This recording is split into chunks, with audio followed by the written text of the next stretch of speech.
Marlon Williams, welcome to The Right Note. Thank you, Madam. It's a change from what we heard from you from your earlier EPs and the album we had here. Has the Roy Orbison been hiding in you all this time?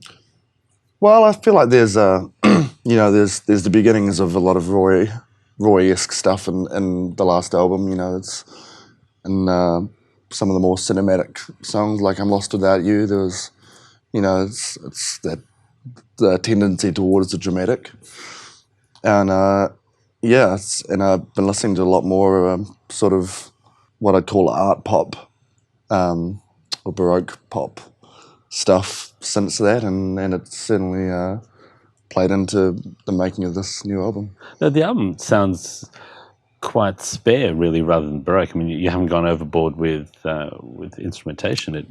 Well, that's good. I'm glad you think that. Was that a worry that you thought you might just get a little too dramatic? Yeah, it's in this modern age we're able to we have the access to everything, and we can all record wherever we want. It's the danger is always overdoing things. It's holding back. That's where all the gold is. Were you tempted though to take the natural step, the next step when you're making a dramatic song, which is to make it even more dramatic vocally, even if you're not going dramatic in the sounds? Yeah, and I'm a Māori too, and we love just over singing everything. So that's my constant battle, is finding the real strength in a melody, and relying on its own its own story, and with not needing to really push it too hard. But where did this move? It's not as if you haven't had elements of this in what you've been doing before, but to make an album which is quite clearly wholly devoted to a particular sound and particular style. Yeah. Was that an outcome of the songs you were writing, or did you set out to make this kind of record and wrote these kind of songs?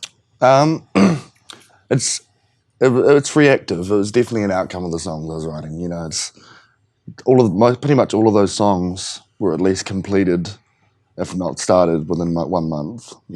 And after having not really written anything for, like I wrote about 1 or 2 songs in 2 years before that. So it was a fast and flurried process, and I think that sort of helped in terms of the overall theme of the writing and the cohesiveness of it.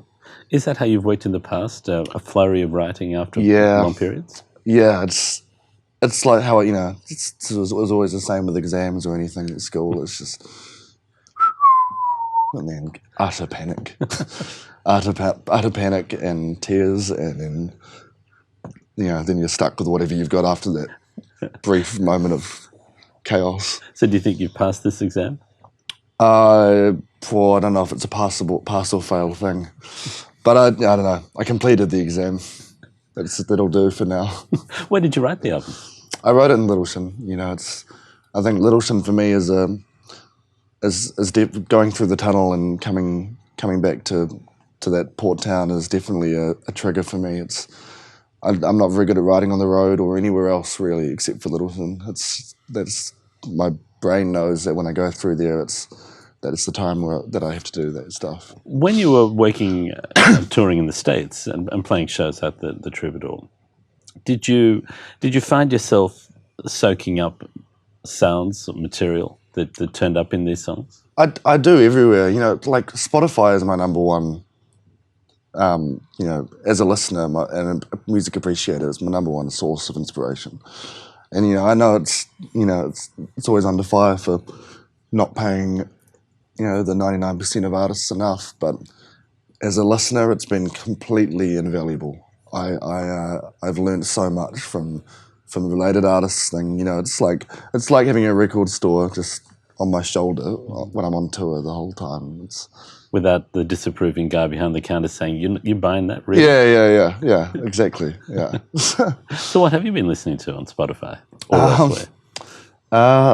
All sorts. It's definitely made like everything on the internet. It's made my brain far more detached and all over the show. But a lot of early weird '60s and '70s garage stuff. Strange sort of post-Beatles pop music that never really saw the light of day properly. It's like Korean pop music from around that era.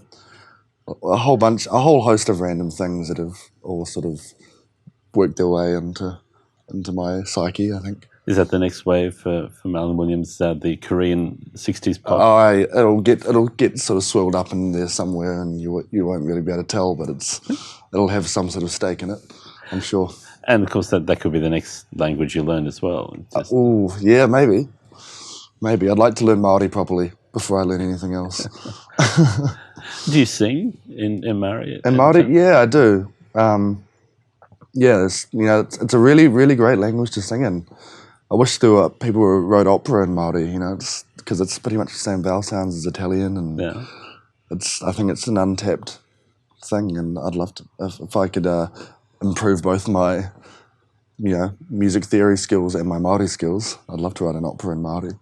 Because there's a natural love of singing in Māori culture. It's actually recognised as a general social bind. Yeah, absolutely, and it's that's absolutely informed the way I like to sing and my severe addiction to harmonies, and I like all folk music. Yeah, it's a social binding thing. Marlon Williams, thank you very much for your time.